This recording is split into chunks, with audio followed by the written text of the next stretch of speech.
Welcome to Chit Chat Money. This is our Thursday deep dive episode where we interview an analyst to discuss a single stock or industry. And today we're talking about VeriSign. It's probably one of the most important companies most people haven't heard of. It basically facilitates the plumbing of the internet is maybe a way to describe it. And we're talking with Larry Jameson, also known as Buyback Capital on Twitter. Highly recommend following him. He produces a lot of great research, great content. He also has a Substack, Buyback Capital Substack. Really, he's a good follow all around and a lot of funny material in there as well. So highly recommend it. He knew this business really, really well, and he did a good job explaining it in kind of layman's terms so that we can understand. I mean, at the end of the day, the core business for VeriSign is highly technical, but he did a good job kind of explaining it in simplistic terms. So really recommend listening to the full thing. Lots of fun topics in this discussion. Talked about management as well. Warren Buffett's the largest shareholder, so we get to that later in the episode also. But without further ado, here's our interview with Larry Jameson. Welcome to Chit Chat Money. On this show, hosts Ryan Henderson and Brett Schafer interview industry experts and riff on the world of investing. As a quick reminder, Chit Chat Money is a CCM Media Group podcast. Ryan and Brett are also general partners at Arch Capital, and Arch Capital may have positions in the securities discussed in this podcast. Anything discussed on Chit Chat Money by Ryan or Brett or any other podcast guests is not formal advice or recommendation. Now please enjoy this episode. All right, welcome in. Today we are joined by now second-time guest, Larry Jameson. He also goes by the pseudonym Buyback Capital. If you want great memes, highly recommend checking him out on Twitter. And he also has funny and also good writing on his Substack, Buyback Capital Substack. He goes through a lot of businesses there, but he also kind of adds a little flair of humor in there as well. And we're talking about one of the companies he's written up now before, which is VeriSign today. I guess before we get into things, Larry, welcome to the show. Thanks, guys, for having me back. It's always great to be on. All right, I guess VeriSign is probably one of the most important companies that most people don't know about, I think. So maybe can you give some context about how the domain registration industry actually works? Like who are the players in it? Where does VeriSign fit in? And then how did they even get the rights to kind of be where they are? Yeah, so it's a pretty interesting story about how this even panned out. Like, one of the things I always like to say is that, like, one of the things that's so different from the American economy or businesses that you can invest in is that there are so many of these funny little monopoly type businesses that kind of, if you had gone anywhere else in the world, they would be run by the government. But like in America, a lot of them seem to be privatized, which is so interesting, but they also tend to be really good businesses.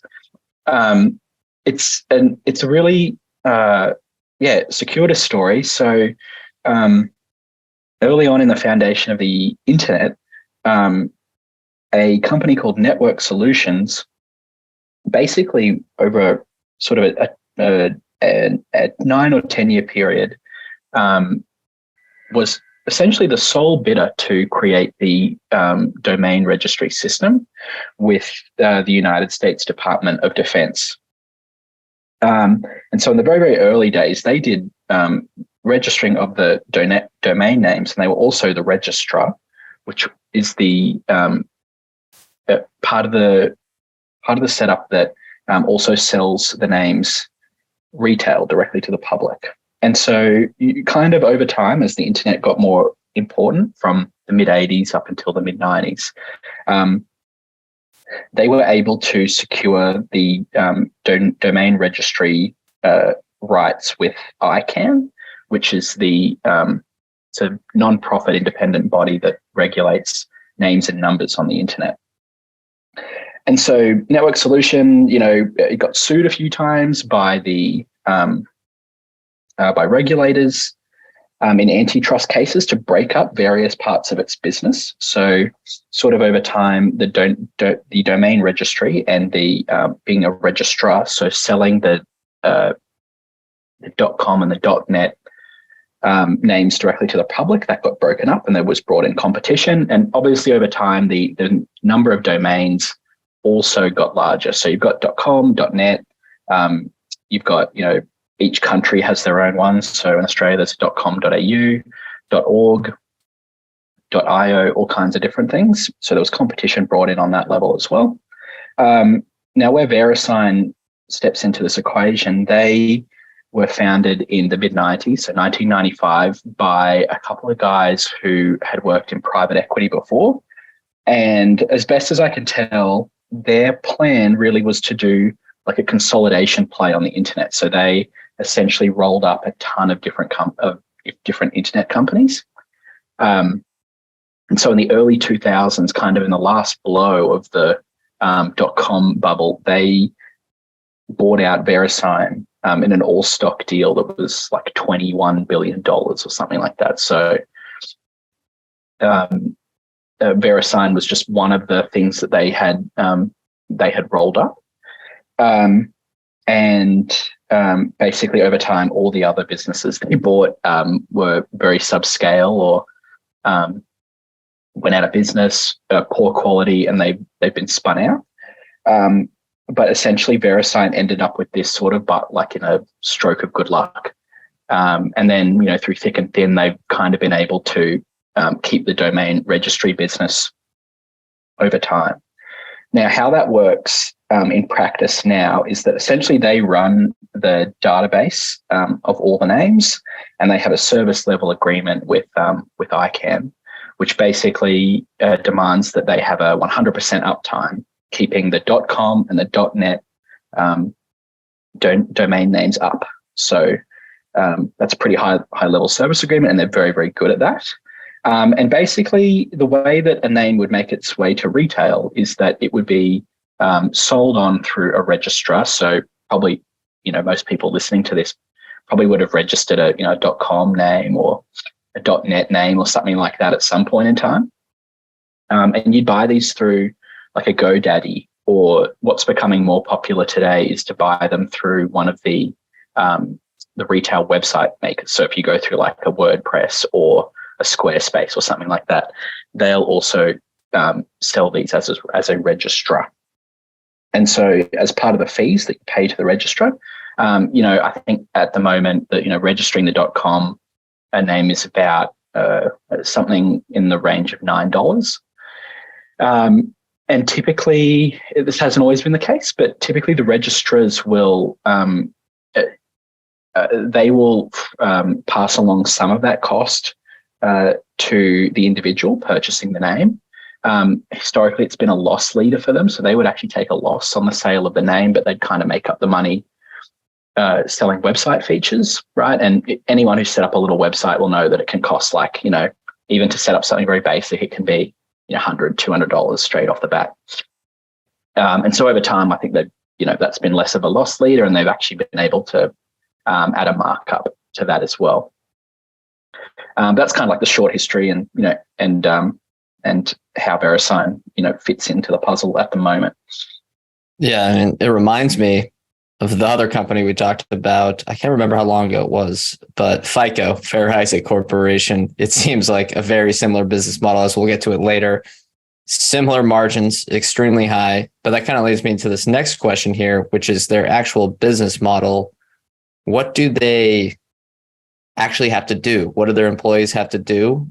And what do they have to perform for their customers? And do they have any costs?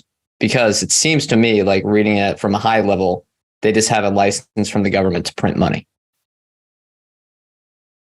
Yeah, that's a very astute observation. They're basically just like a toll collector. And kind of the reason for that is like it's so interesting. They are basically the only privately owned business that runs one of the top level domain registries. So .com and .net, virtually every other domain name is run either by a non-profit, a government, or in some cases, universities. And, for the most part, running the top level domain registry is not like a commercial enterprise, or it's not even really seen as a commercial enterprise. Like here with the .com.au registry system, it's actually like really difficult to do. Like you have to have a specific number. Like going through the process of getting a .com.au is actually very, very difficult compared to getting a .com, which is ironic because you think it might be the other way around, but they really do a good job with it. Look, all they're basically doing is they are reselling the .com and the .net domains through essentially resellers, and they are the service that they're providing, like I mentioned before, is just that they keep the domain, the DNS system up 100% of the time. Now that's actually quite a tall order. Like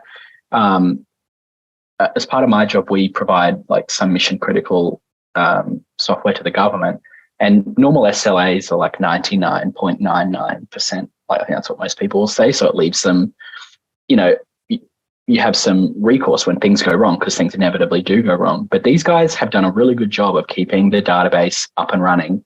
And admittedly, they have the most important one, which is the .com. There are, it's something like 6 or 7 times more .com domains registered than .nets. So the .com is the most important one. It's the one that everyone coalesces around. Even if you're in a different country, you're going to want to have a .com URL. And so essentially that they have the service level agreement with ICANN. They've done a very good job at that. They've built a proprietary system called Atlas. So they've had this for quite a while, going back into the 2000s, which is a very highly scalable system that has virtually never crashed, and it's maintaining hundreds of millions of these names. So that's it's a decent service they provide, but like you mentioned, this doesn't really take a lot of employees or even like capital expenditures at this point. They built the system. Every year they kind of shave a few more employees off. So if you look at their FTEs, it's just kind of gradually getting lower and lower as they automate virtually all of the business. The difficult part, if you will, is that their agreement with ICANN sort of comes up for renewal every, I think it's between 5 and 10 years. And so you do need some business development people on board to kind of keep the government at bay. Historically, management is kind of incentivized towards optimizing their margins and their cash flows. So certainly the kind of last 10 years where they've gone from like being a real hodgepodge of different businesses to now where they essentially really only have 2 businesses, but in fact only really have one. That has taken some management. So you need someone to keep the ship going steady and to make sure they can flick up the prices every couple of years. Yeah, let's talk about that contract. What's baked in there? Kind of what you mentioned, the price increases. What's their kind of expected growth rate? And then, the price increases is probably one element of that, but how about the actual like .com websites registration? Is that growing as well? Yeah. So historically, the number of .com registrations has grown about 2% every year. Now, the pandemic was a very interesting period of time because, like most things, it kind of rapidly sped up anything to do on the internet. So, when everyone was locked down and they said you couldn't go anywhere, maybe, and you're enterprising or you're a bit bored, lots and lots of people started a website or an online business. And so the number of domain registrations went up in a fashion that was very uncommon. So historically, it's just been very, very steady 1% to 2% growth every year. Pandemic sort of sped that up, I think, well in excess of 2%. And now on the back end of that, we're seeing slowdowns in the number of domain registrations. So there was kind of like, I think there was a day where the stock was off like 10, 11%, something like that, 3 quarters ago, where they announced a slowdown quarter on quarter. And then in the latest quarter, most geographies have been pretty good in terms of their volume growth. All geographies want to get a .com registration in tandem with their own local one. But China's been like a real massive slowdown. And it's not really that clear why that's the case. Maybe it's like part nationalism, maybe the government somehow throttling people's ability to do that. But China's like a real black sheep. I think over the long term, it's, I think that there's plenty of ways that it can be expanded. So I think as time goes on and, internet technology becomes more and more, the necessity to be able to, use subdomains, the advent of, people like,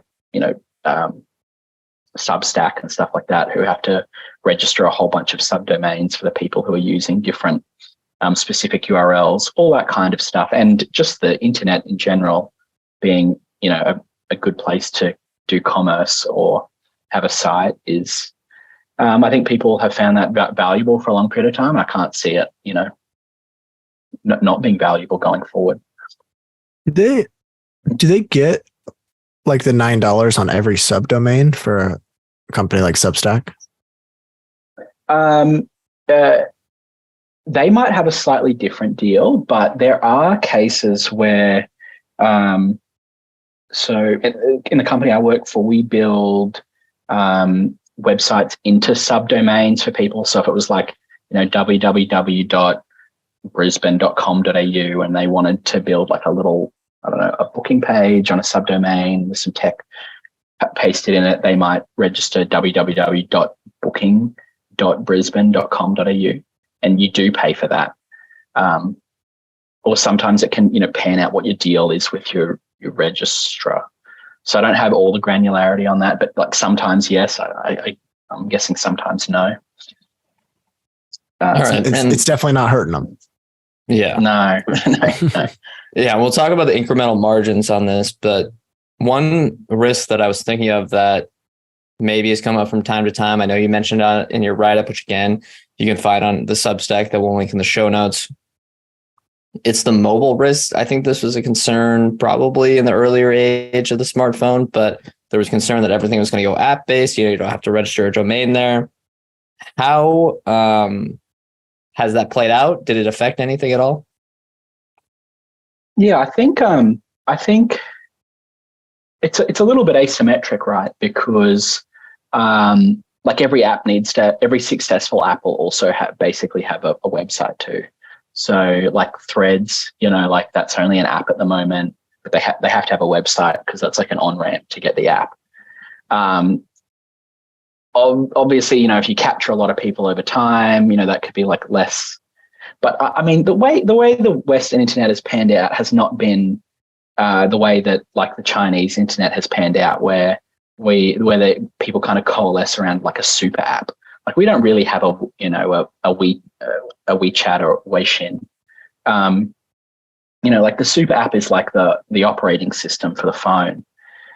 And so yeah, look, I see this in e-commerce sites that we run. Mobile is still not as charismatic a platform for certain types of e-commerce that desktop is. So in e-commerce sites that I see the back end of, it's like 1/3 mobile, and then you have like a big kind of heavy weighting towards desktop because people aren't really going to spend like $5,000 on their mobile phone. I think like high yield transactions, that kind of stuff, people are very wary about doing that on their phone. And that's, partially that's because there haven't been apps built that really like, cater to that. But we haven't seen that, and so for 9 years now, there's been very steady growth in the number of URLs, and I think kind of like the app economy works hand in hand with having a domain. Yeah, that totally makes sense. So they have about 70% EBITDA margins. That's pretty similar to, again, like I mentioned, the FICO business that we talked about. It's extremely high margin, as maybe any listeners can tell when we talked about how there's very little cost. Do you think there's room for this to continue expanding? Because it seems like they just have this small fixed cost base. Employees are going slightly down, but they have this contract where they can continue to raise prices. Yeah, exactly. So it's probably worth, sorry, I think we probably skipped a little bit over the contract. I might just touch on that quickly and then answer. Okay. The contract with ICANN, so like I mentioned, it comes up for renewal every 5 or 10 years. And basically that contract allows them to raise prices 7% 4 years out of every 6. And so if you average that out, that's about 5.6%. And then, volume growth in the area of 2%. And so the way that contract can be terminated is if VeriSign does not keep their end of the bargain in terms of their service level agreement. So if they ever had a big outage in their database, that would be cause for ICANN / the government to terminate the agreement.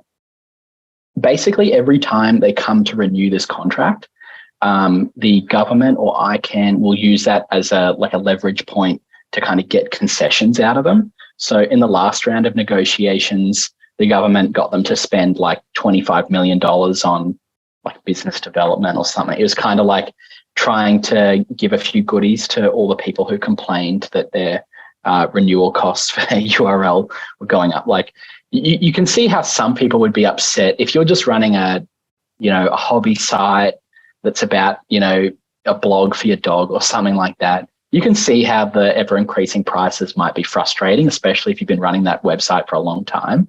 Like you might have been paying a couple of dollars or something like that back in the day. And now if your register is actually adding a markup, you could be paying, $50, $100 a year kind of thing to renew your site. And so, political pressure gets brought to bear. So there's been several times in the company's history where the government has tried to intervene. And we might get to this later, but the last really significant one was in 2014 when the US federal government basically said that they were going to step back from supervising ICANN, which most people saw as a way to kind of break up the existing system. Now that didn't pan out, mostly for the reasons that I've said, that VeriSign's built a very, very, very good system, and they provide a very, very good service at what I would say is a low cost, but other people will disagree. In terms of the margin structure, I think they just kind of, you won't have dramatic changes in the margins. Like the initial, when VeriSign was going through its kind of period where it was spinning out underperforming businesses, and they had tons of employees, and they had, more fixed assets than they needed, and they were able to really get rid of those and transition to what they're doing now, which is basically just running the database and raising prices. You had really dramatic changes in the margin levels then because the business was just transitioning to this kind of pricing power led toll booth, if you will. And so now you'll probably just get very incremental, drift in the margins upwards, nothing dramatic. I mean, you're already at 70%, probably wouldn't expect anything dramatic, but essentially you're running the same system, with fewer people, less costs. They have no marketing costs, virtually no R&D, almost no capital expenditures. And so those should go up steadily over time. And you could probably even go into a period of slight volume declines, and pricing power would still push margins higher. What do you think about management and kind of their capital allocation strategy thus far? And then kind of it doesn't seem like there's anything that's pointing them in this direction. But what would you think if they started acquiring other businesses and trying to diversify? I know they've been going the other direction, but trying to become more than just the .com and .net registry. I would be horrified. Yeah. So a really good question. So the management's interesting. So the company at the moment is led by the co-founder of VeriSign back in 1995, a gentleman called James Bidzos. Now, he's had an interesting history with the company. Like, he sort of co-founded it. He stepped back. He was kind of, not a top executive, but kind of leading business development, which is quite often, these entrepreneurs who start things, they want to be, out in the field. They don't want to be dealing with HR issues. And so he's kind of, been with the company, stepped back from the company. And then, in 2008, he came back, became chairman. He became interim CEO. He installed a couple of proteges. One of his proteges left, and then he took on the full CEO role, and he's kind of been doing that for 15 or so years now. The company just had so many problems with their .com acquisitions. Almost every business they've ever gone into, purchased, some of the ones they've run have been really mediocre. Even now, they still run the SSL certificate business, which is kind of like a stamp of security on the internet. Every website needs to have one. Even that was a mediocre business because competition eventually got introduced to all these things. So out of all these things they've done, and you can go back and tens of billions of dollars of acquisitions, and they did identity, they did cybersecurity, you name it, all kinds of things, trying to get a lock on a piece of the internet that would actually stick and have durability. And, basically none of it panned out. It's just this one acquisition they ended up doing at the very top of the .com bubble that actually turned out to be a value accretive. And so a lot of the management churn that happened in the late 2000s before Bidzos came back full time was essentially, executives having trouble with laying off parts of the business, executing the plan that they had after the .com bubble, which was essentially to divest themselves. So, they've had a terrible history of M&A, except for one. So they did one really, really good piece of M&A and many, many billions of dollars of value destruction. If they started to do M&A again, which I don't think they would do, because they have what I call the gold standard of management remuneration, which is basically all the short-term and long-term incentive agreements that senior management has is tied to operating margin expansion. So unless, and as you guys will know, the operating margins are extremely high. So unless they were actually able to find something that had 50% EBIT margins that will expand, they're going to get less money. So they would be negatively incentivized to do something like that. Of course, Bidzos, he's executive chairman and CEO and a significant shareholder. So if he had a crisis of faith in the latter part of his executive career and then just decided to get the board to change the remuneration structure, I think that would be a huge red flag, a massive mistake for the company. But in the Bidzos era, where management was incentivized, and you go back and read the proxies, but basically they're incentivized to throw off everything that doesn't make cash, and they were incentivized to, have on the direction of operating margins. And so that basically just got them to VeriSign, got them to the pricing power model that they have now, and focusing very clearly on that. Essentially all the incremental free cash flow, and there's a lot of it, they plow 100% of that into buybacks, which is a very rational policy. And they've been very adept at that. So they're very good at playing the levering up when it makes sense to repurchase shares. So if you go back and have a look at a history of how many shares they're repurchasing, literally every time the shares dip, they borrow more money to repurchase the shares. And that's been a really, really successful model for them. You would think that a company that had 2% volume growth, 5.5% pricing growth, that would be like a 10% grower or something like that. EPS has grown far in excess of that because they've been able to juice the returns with, well-planned buybacks. Yeah, I mean, if you look at the shares outstanding chart, it's quite consistent. You always like to see that. I mean, it's just much, much better than those acquisitions. And as you mentioned, it seems like they have very strong incentives that are aligned with the management team. I do want to talk more specifically about the valuation, though. You wrote about this in your write-up. You kind of did some estimates around, what is the share price expectations right now? Kind of go through some of those numbers. What multiple do you think? And you can choose whatever multiple you want, I guess. What multiple do you think this would be a compelling investment? And what's your reason? Yeah. So look, the quick algorithm for like the total stock return for these kind of companies is just like, volume growth plus or minus pricing, plus or minus buybacks, plus or minus the leverage that they use to repurchase more shares. And so like the last 15 years, that's been like a low teens, EPS grower, mid-teens to sometimes 20%, depending on the year. I think going forward, it's probably fair to say that, you get like a low teens, this is a low teens EPS grower. If you keep those assumptions in place, they'll be able to, borrow money to repurchase the shares, which will juice the main algorithm.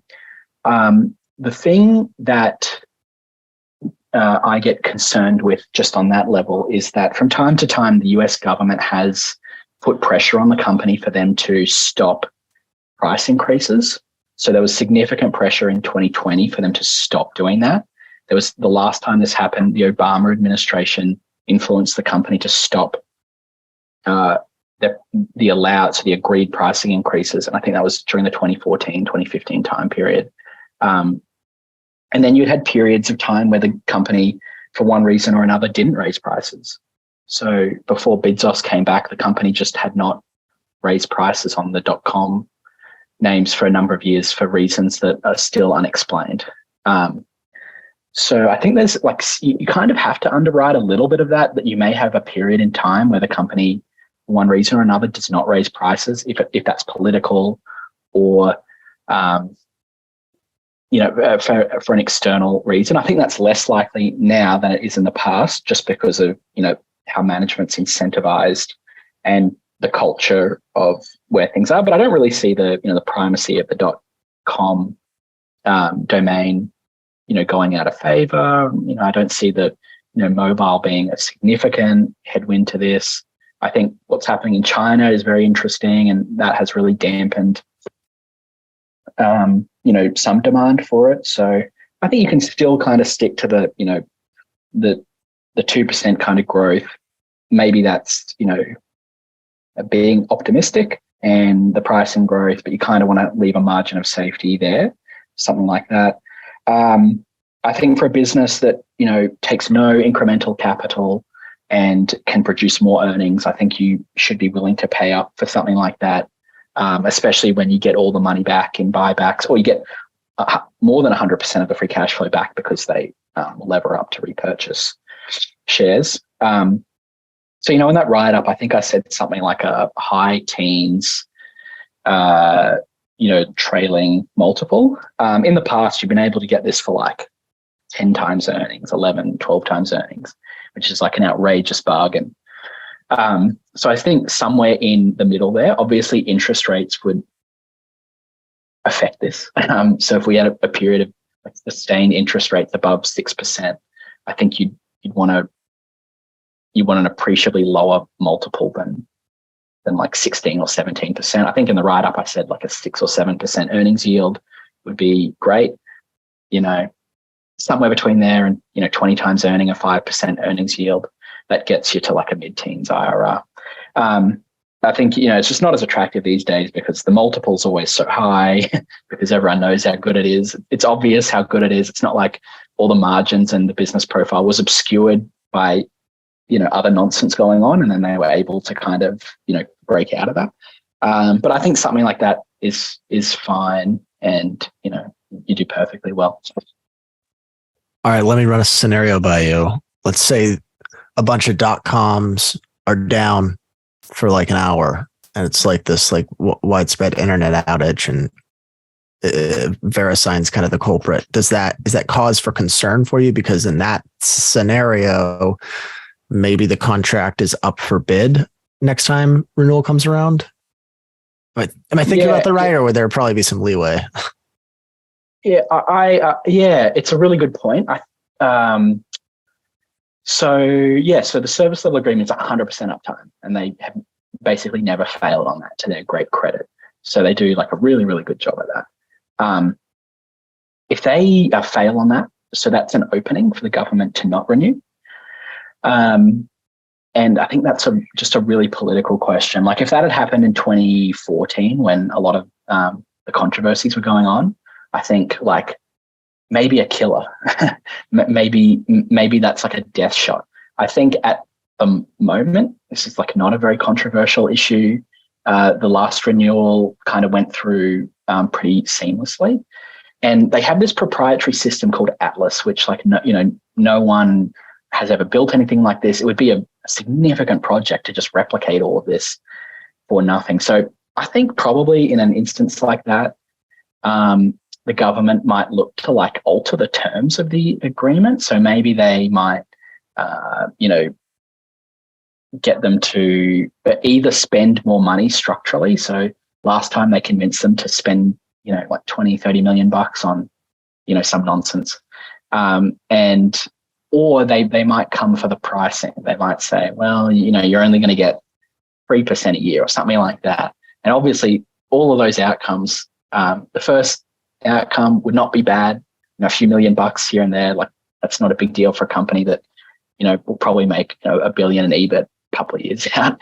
And in the second case, if they came for the pricing, that would be, that's going to change the whole, your whole valuation algorithm. So not a killer in a highly politicized environment, which is not unlike, happened before, it can happen again. Yeah, it could be a complete killer, but I think that's probably unlikely given the technology they built. And I think they've done a good job of explaining that to the government. Okay. Let's say the contract, which the next one's coming up for renewal in what, like 2 years? Am I thinking of? Maybe it was a little longer, but let's say it is renewed. Is there any chance that the new terms give them better price increases? I think that's extraordinarily unlikely. So basically, the way the agreement works, or my understanding of it, is that you can assume renewal given there isn't a material breach of the contract on either party's side. So really, the only person who would want to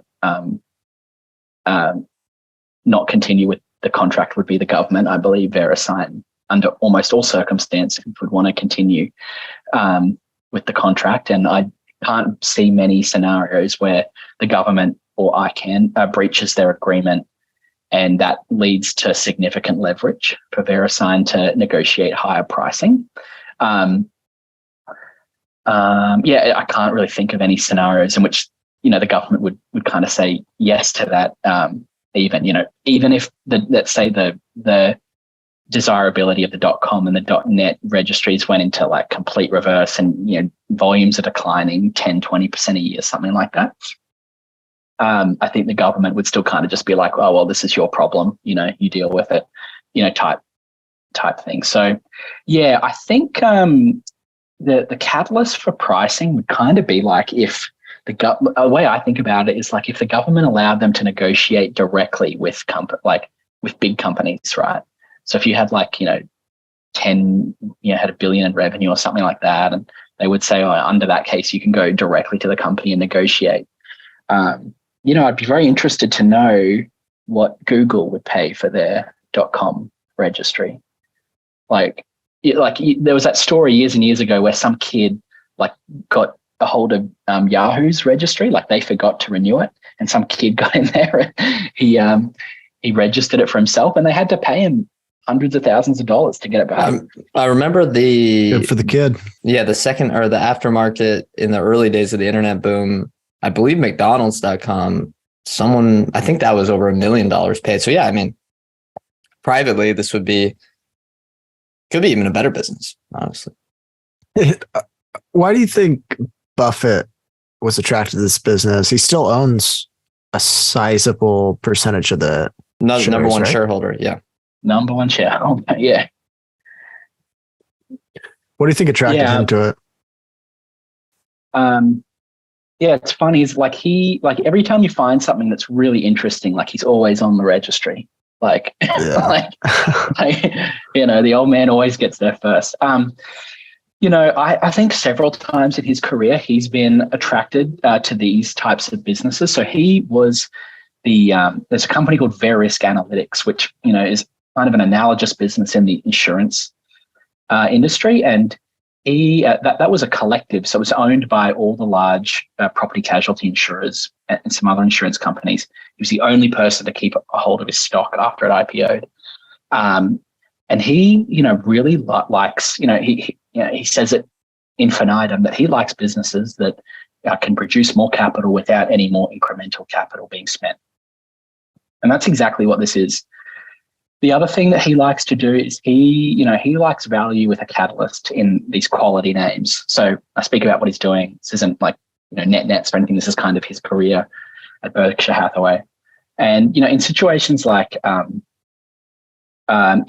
like the Washington Post or Coca-Cola or, Fannie Mae, even, things like Apple, he likes these really good businesses when they're in transition in between, they're transitioning from a period of mismanagement, or the capital allocation's been bad, or for one reason or another, margins and cash flow are going to inflect and obviously make the business more valuable, hence being a value investor.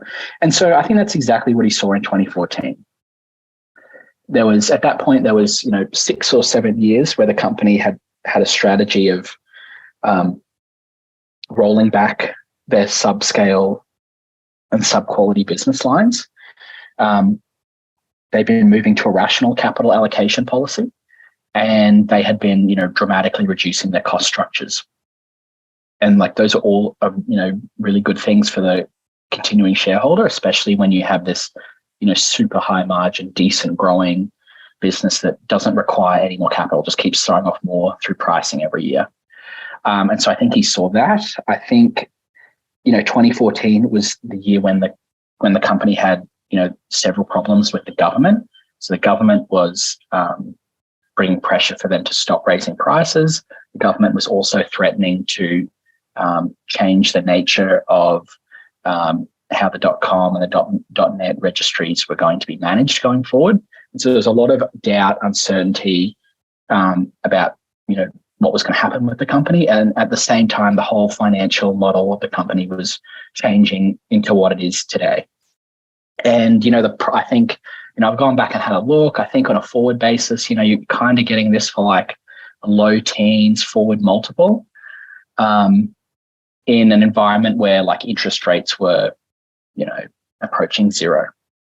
And so, yeah, it was like, it's been a really successful investment for him. Like the bull case basically played out. And I think it's, right. That's all those things are right in his playbook. All right, let's wrap things up with this is a fun one, but we also want to make sure we cover the risks of the business. So in your write-up, which again, if anyone's interested, will be in the show notes, you gave yourself kind of a rhetorical self-question. It's like, so why don't I take out a second mortgage and, this is a paraphrase, put my entire net worth into calls of this company? To put it another way, what are the risks here? What's keeping you from investing today? I know maybe, we talked about valuation being a bit aggressive here, or the multiple being a bit aggressive. So maybe besides that, what's keeping you away from this? What's keeping it from being a position like FICO, which, as we discussed before, is, and you can correct me if I'm wrong, a core position in your portfolio? No, that's completely right. I think, personally, I like to force rank my portfolio on quality, not necessarily on price. I think price is really important if you're going to buy something, you want a low price, which allows, a margin of safety and high returns and all that good stuff. If I were to compare this company to like FICO has unregulated pricing. So they can and they do raise prices well in excess of 5.5% every year. So there's like a news article going around that, and this is apparently true now, where they've raised the prices of some scores on smaller financial institutions like 400% this year.